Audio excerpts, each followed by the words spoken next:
دنیا کی کسی چیز سے، کسی وجود سے، کسی ذات سے محبت کا ربط و رشتہ قائم ہو جائے تو اس کے امتحان بڑے کٹھن ہوتے ہیں اور منزل تک پہنچنے کے لیے رسوائیاں بھی گوارا کرنا پڑتی ہیں، کٹھن مقامات بھی گزرنے ہوتے ہیں، حالات کا جبر اور تلخیاں سہنا پڑتی ہیں، اور ہزار کاوشوں کے بعد ایک معمولی سی منزل نصیب ہوتی ہے۔ تو اللہ کا پیار کوئی اتنا سستا تو نہیں کہ وہ بغیر مشقتوں کے نصیب ہو جائے۔ اس کے لیے کوئی رت جگہ نہ کاٹنا پڑے، کوئی مشقت نہ سہنی پڑے، کوئی ملامت گوارا نہ کرنی پڑے، کوئی دکھ نہ جھیلنا پڑے، حالات کے جبر کا مقابلہ نہ کرنا پڑے۔ یہ کیسے ہو سکتا ہے؟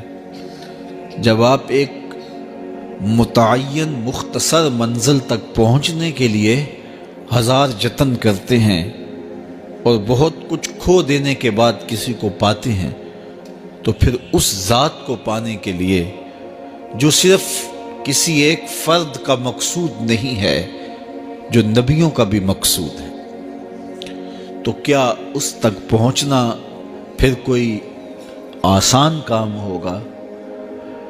بڑا کٹھن مرحلہ ہے۔ یہاں کھال بھی ادڑتی ہے، یہاں سولیوں پہ بھی جھولنا پڑتا ہے، یہاں فصیلے دار پہ سروں کا چراغاں بھی کرنا پڑتا ہے، یہاں بدن کی بوٹیاں لوہے کی کنگھیوں سے چھیدی جاتی ہیں، اونٹوں کے پاؤں سے باندھ کر کے الٹے سمت اونٹوں کو دھڑا کر کے بدن چیرے جاتے ہیں، یہاں زنجیروں سے کسا جاتا ہے حتیٰ کہ زنجیریں ہڈیوں تک جا پہنچتی ہیں۔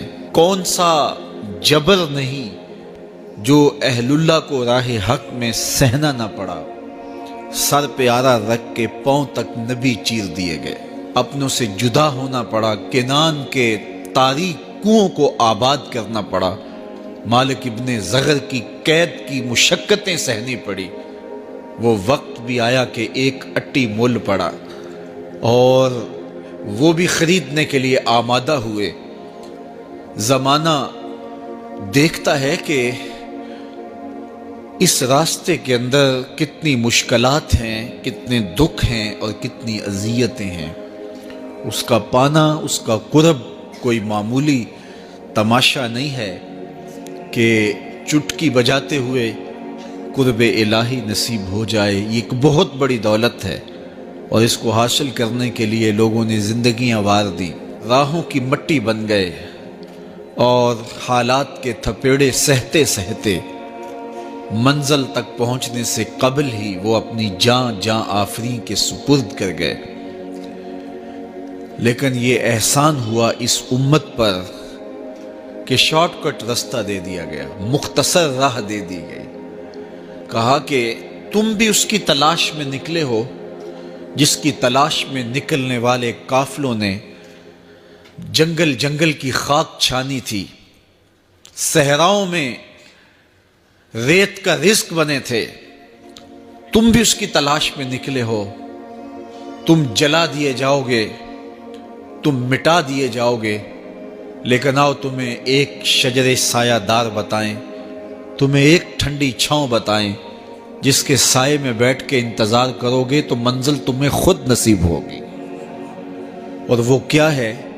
قُلْ إِن كُنتُمْ تُحِبُّونَ اللَّهَ فَاتَّبِعُونِی، کہ اگر تم اللہ سے محبت کرتے ہو تو آسان طریقہ تمہیں بتا دیتے ہیں، میرے محبوب کی چوکھٹ پہ آ جاؤ، اللہ اکبر، جس کو تم ڈھونڈنے نکلے تھے وہ تمہیں وہاں مل جائے گا، اور تم اس سے محبت کا دعویٰ رکھتے تھے وہ تم سے محبت کا دعویٰ کرے گا، اور پھر جب تم اس کے محبوب ہو جاؤ گے تو پھر